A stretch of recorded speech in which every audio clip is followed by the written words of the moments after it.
fine. So let's see what we are going to create and why we are going to create.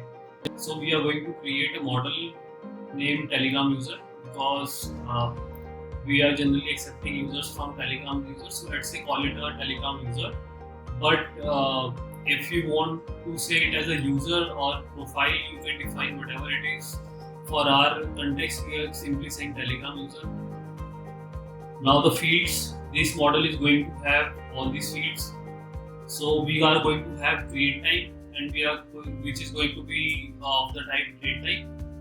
That is the date time. That means create time will always going to have a date time value. At the same time, update time is going to have a date time value. Is active, is it going to have boolean field? Now these are three pretty standard columns which we generally use with each and every model classes because they are sort of common. We want this functionality. We always want to know when this object gets created or when this object gets last updated, right? And whether this object is active or not. So this is pretty much the base columns which we expect these to have into all the models. So these are the fields. The rest are specific to particular model.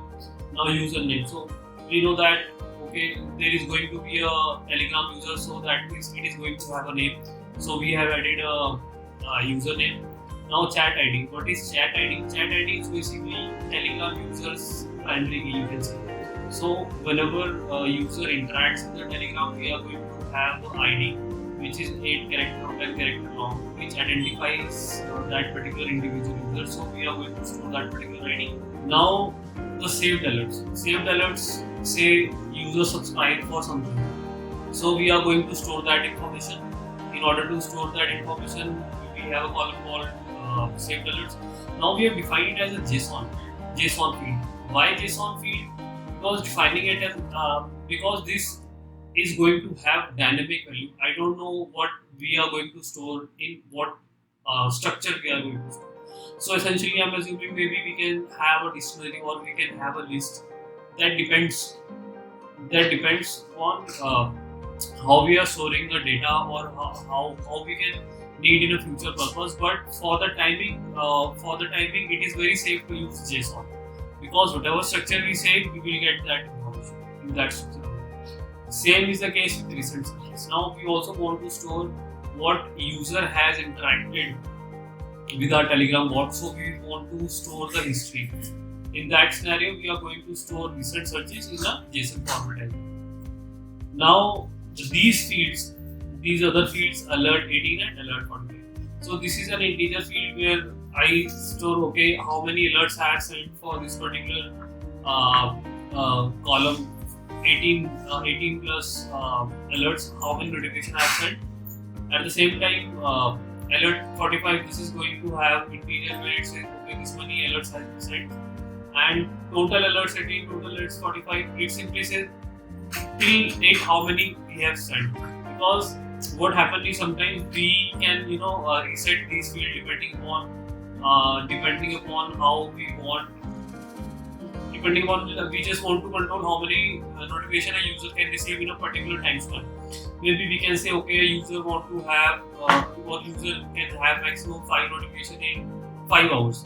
So every 5 hours we can reset this field and then we can reuse it in order to control the notification. Or maybe we can have some advanced functionality as well in order to control the notification. But generally, let's start with this. This is the very basic stuff. So we are starting with all these models, all these model fields. So let's create model. So we are going to have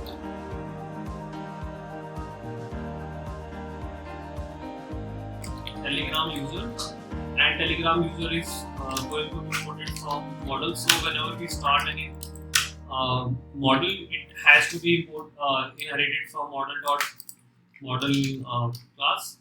Now the first field is create time, and create time is model dot equals date time field, and it was the date time field. And we know that, so there is some field called auto now. auto created equal to true. So this field auto now add equal to true means it will populate the value into this column. We don't need to specify create time. So whenever we create object, this will be by default created. Next field is update time. So whenever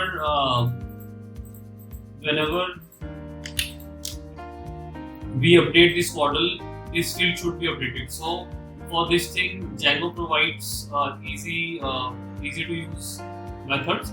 So parameters, we can say auto now equal to true. What it will do is whenever there is an update in the model, it will by default update the model. It will by default add the value to the update time. The next field which we are going to have is active, which is going to be models.boolean field, and the default value it is going to have is, let's say, true. So by default we want every object to be active, and then we are going to have username. Username is going to have models.char field, and max length we can say max length equal to 50.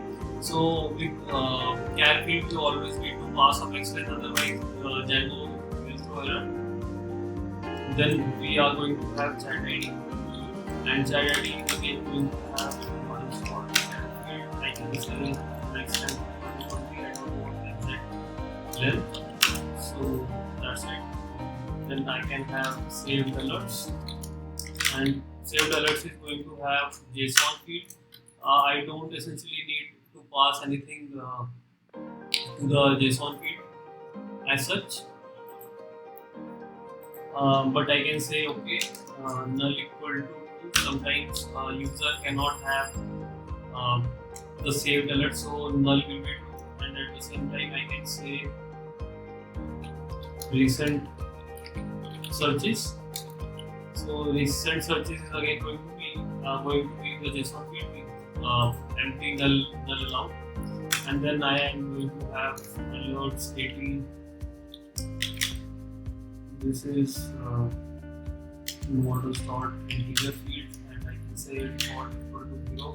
Maybe I can instead of integer field I can say positive integer, because I know that it is positive integer field. It is going to have always positive integer. Then it is 45. So the same way I have total alerts 45, or I can say total alerts 20, and then total alerts. So yeah, these are the fields which we need to create. We have created create time, update time, is active, username, chat ID which is char, saved alert JSON, recent alerts, recent search JSON, then 18 alerts. So maybe instead of for all these fields, instead of having all the different columns, we can have it the same like this one field, but it's up to the choice how you are developing it. For us, for the sake of simplicity, we just have we are just going to create all the different columns. So now after creating a model file, what we can do is we need to apply the we need to create the migration. So we can say make migrations. What it will do is it will create the migration file for Telegram user, and here there is some other thing, so it will just populate it. And after migration, we can say migrate. It will apply the migration as well. Let's see. Let's add it to the admin as well. You know there is going to be Telegram user, and let's add. So in order to add to the admin panel, I have come to app/admin.py. In admin.py, I just need to register it. Admin.site.register Telegram user, and with this thing, it will just add this option to my Telegram or to my Django admin. Let's run the project and let's see if we have received. So now we are on the admin panel. I can see there is a Telegram user model option. Now I can have this. It is expecting some username, chat ID maybe. I can say test 1 2 3 4 5 6 null, and all this value is 0. So basically it is saying it cannot be done, so I need to pass something. Also I need to pass something over here as well. Let's say save. So I just need to pass JSON. So what we can do is, in order to avoid this stuff, I can say null equal to true, blank equal to true, and null equal to true, blank equal to true. So what blank equal to true does is it allows my UI to have empty values. So now let's update it.